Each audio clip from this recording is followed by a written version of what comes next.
మేడ్చల్లో జిల్లా రిజిస్ట్రార్ కార్యాలయ ప్రాంగణంలో అక్రమంగా ప్రహారీ గోడ కూల్చి గేట్ ఏర్పాటు చేసిన ఘటనపై పోలీసులు కేసు నమోదు చేశారు. జాయింట్ సబ్ రిజిస్ట్రార్ రేణుక ఫిర్యాదు మేరకు గుర్తు తెలియని వ్యక్తులపై పలు సెక్షన్ల కింద కేసు నమోదు చేశారు. గత నెల 23న అనుమతులు లేకుండా గోడ కూల్చేందుకు ప్రయత్నించడంతో అధికారులు పోలీసులకు ఫిర్యాదు చేశారు. అయినప్పటికీ ప్రభుత్వ కార్యాలయ ప్రాంగణంలో అక్రమంగా గేట్లు ఏర్పాటు చేసినట్టు అధికారులు తెలిపారు. ఈ ఘటనపై మేడ్చల్ పోలీసులు దర్యాప్తు చేస్తున్నారు.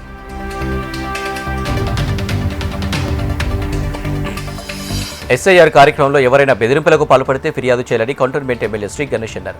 బోయినపల్లి బాబూజీ నగర్లో పర్యటించి ప్రజా సమస్యలు తెలుసుకున్నారు. ఎమ్మెల్యే శ్రీ గణేష్ ప్రజా అవసరాల కోసం బోర్ వెల్ను ప్రారంభించారు. అనంతరం ఎస్ఐఆర్ జరుగుతున్న సెంటర్ను సందర్శించి బిఎల్ఓలను ఎస్ఐఆర్ ప్రక్రియ గురించి అడిగి తెలుసుకున్నారు.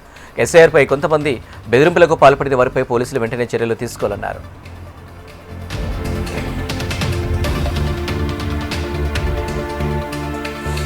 దూల్పేటలో గంజాయి విక్రయిస్తున్న ఓ యువకుడిని ఎస్డీఎఫ్ టీం పట్టుకుంది.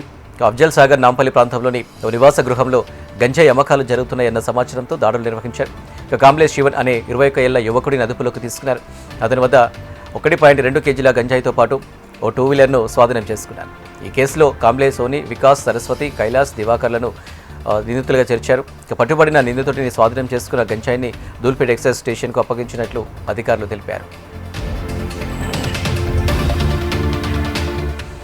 గచ్చిబౌలిలో భారీగా అక్రమ రేషన్ సరుకుల తరలింపు గుట్టురట్టింది. సివిల్ సప్లై అధికారులు గచ్చిబౌలి పోలీస్ స్టేషన్ సంయుక్తంగా పోలీసులు నిర్వహించిన ఆపరేషన్లో భారీగా రేషన్ బియ్యం, గోధుమలను స్వాధీనం చేసుకున్నారు. గౌలిదొడ్డి గురుకుల పాఠశాల సమీపంలో అనుమానాస్పదంగా వెళ్తున్న లారీను అడ్డుకున్న అధికారులు ఒక లారీతో పాటు 4 డీసీఎం వాహనాలను సీజ్ చేశారు. అక్రమంగా తరలిస్తున్న 22 టన్నుల బియ్యం, 2 టన్నుల గోధుమలను స్వాధీనం చేసుకున్నారు. నిందితులను రెడ్ హ్యాండెడ్గా పట్టుకున్న పోలీసులు వాహనాలను స్వాధీనం చేసుకున్నారు. రేషన్ సరుకుల అక్రమ రవాణాపై అధికారులు దర్యాప్తు కొనసాగిస్తున్నారు.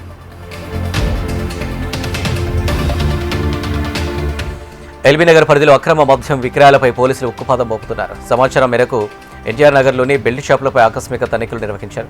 నిబంధనలకు విరుద్ధంగా విక్రయిస్తున్న మద్యాన్ని గుర్తించి స్వాధీనం చేసుకున్నారు. ఈ ఘటనకు సంబంధించి నిర్వాహకులపై కేసులు నమోదు చేసి చట్టపరమైన చర్యలు తీసుకుంటున్నట్లు పోలీసులు వెల్లడించారు. అక్రమ మద్యం విక్రయాలను అరికట్టేందుకు ప్రత్యేక నిఘా కొనసాగుతుందని, నిబంధన ఉల్లంఘిస్తే కఠిన చర్యలు తప్పవని పోలీసులు హెచ్చరించారు.